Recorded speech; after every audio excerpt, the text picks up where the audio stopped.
तो एक बार क्या हुआ, नारद जी तो विचरण करते हैं, ऐसे कीर्तन करते करते विचरण कर रहे थे और एक पर्वत से दूसरे पर्वत, दूसरे पर्वत से तीसरे पर्वत, जिस पर्वत पर हनुमान जी रहते हैं, अंजनी माता, केसरी, केसरी और अंजनी, उस समय हनुमान जी बहुत छोटे थे और नारद जी वहां से जा रहे थे और भाव में कीर्तन कर रहे थे। अब इसमें से जो वृंदावन गया है ना, वही इस बात को समझ सकता है। आप कभी वृंदावन गए हो और आप भाव में, आपके हाथ में कोई वस्तु है या चश्मा पहना है, हाथ में मोबाइल है और आप अपने भाव में कीर्तन करते करते जाओ तो वो बंदर ऊपर से ऐसा आते हैं, झपट मार के आपके हाथों में से जो भी वो लेकर चले जाते हैं। ऐसा ही हुआ। आप तो जानते हैं हनुमान जी जब छोटे थे तो बड़े शरारती थे, बड़े चंचल थे। तो एक बार नारद जी वहां से जा रहे थे और हनुमान जी बिल्कुल छोटे से बाल हनुमान, दिखने में भी बहुत अच्छा लगता है, और पेड़ पर बैठे थे और नारद जी भाव में थे, ऐसे वीणा हाथ में लेकर हनुमान जी ये गए और नारद जी की वीणा को उठा लिया। और जैसे नारद जी की वीणा को लेकर भागे, नारद जी हनुमान जी के पीछे पीछे, बाल हनुमान छोटे से। अब तो क्या था, अब तो वानर की जात तो आप जानते हैं, कभी इस पर्वत से कभी उस पर्वत पर, ये पहाड़ वो पहाड़, नारद जी पसीने से लथपथ। अरे मेरी वीणा दे, मेरे पास कुल मिलाकर घूम फिर के एक वीणा ही तो है जिससे मैं मेरा घर काम चलाता हूं।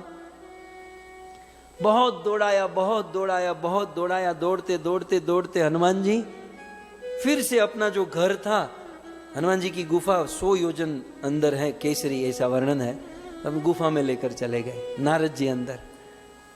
और नारद जी हाँफ रहे हैं, हनुमान जी हंस रहे हैं और अंदर से अंजनी मैया आई। हनुमंत क्या हुआ? तब नारद जी को पता चला ये इसकी माँ है। बोले क्या हुआ? क्या? ये आपके लड़के ने मेरी वीणा ले ली और मुझे इतना भगाया, इतना दौड़ाया, परेशान कर दिया। अंजनी मैया ने कहा बेटा तू इतनी शरारत करता है, साधु बाबा के वीणा इस चुरा लेता है, ले लेता है, चलो वापस दो, माफी मांगो। जब अंजनी मैया डांटने लगी तो छोटे से हनुमान जी कहते हैं, बोले माँ तुम ही तो कहती हो सत्संग करो, तुम ही तो कहते हो साधु संतों को घर पर लाओ, साधु संतों के साथ कीर्तन करो, वैसे हमारे घर पर कौन आएगा? तो मैंने सोचा जैसे तैसे वीणा चुरा कर भी संतों को घर पर लाना ठीक है। तो मैं तो माँ आपकी आज्ञा का पालन किया, साधु को घर पे लेकर आया और मैं इनके साथ कीर्तन कर रहा था। माँ ने कहा ठीक है चलो वीणा दे दो वापस। हनुमान जी ने वीणा दी। नारद जी पूर्ण टेंशन में, कहीं तोड़ तो नहीं दी, क्योंकि आप ब्रज में देखे होंगे किसी का चश्मा, किसी का मोबाइल जो गया है जब वापस आता है तो परफेक्ट नहीं आता, कुछ ना कुछ तो वो गड़बड़ हो ही जाती है। लेकिन नारद जी ने जब वीणा को देखा, तार बार सब कुछ ठीक है, यहाँ कोई डैमेज नहीं हुआ है, नारद जी खुश। लेकिन अंजनी मैया ने कहा कि मुनिवर आप घर पर आए ही हो तो अब प्रसाद लेकर जाना होगा आपको। नहीं नहीं माते मुझे जाना है, मुझे लेट हो रहा है। नहीं आपको प्रसाद लेकर ही जाना होगा, मेरे पास समय नहीं है। तो बोले एक काम कर दो, एक कीर्तन सुना दो।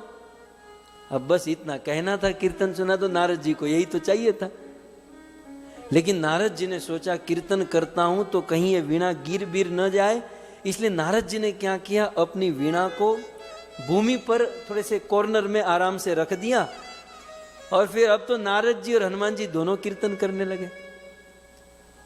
ऐसा वर्णन है, ऐसा कीर्तन हुआ, ऐसा कीर्तन हुआ कि ये पूरा ब्रह्मांड, अभी आपने भजन में देखा ना, जड़ चैतन्य हो गया और चेतन वस्तु जड़ हो गई।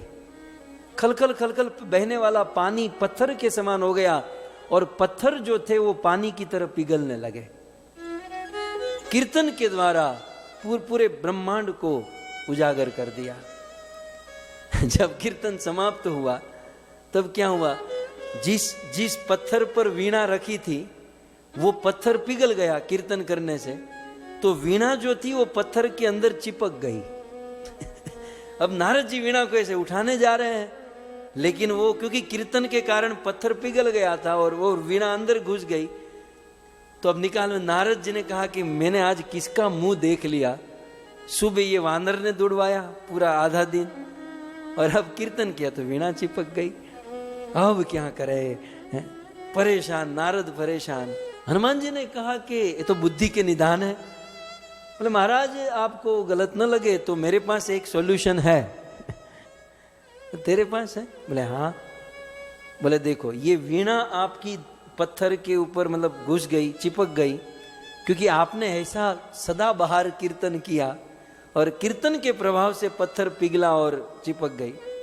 तो महाराज एक काम करो, दूसरी बार कीर्तन करो, अब दूसरी बार कीर्तन करो और कीर्तन करते हुए फिर से पत्थर पिघलेगा, मैं उखाड़ लूंगा।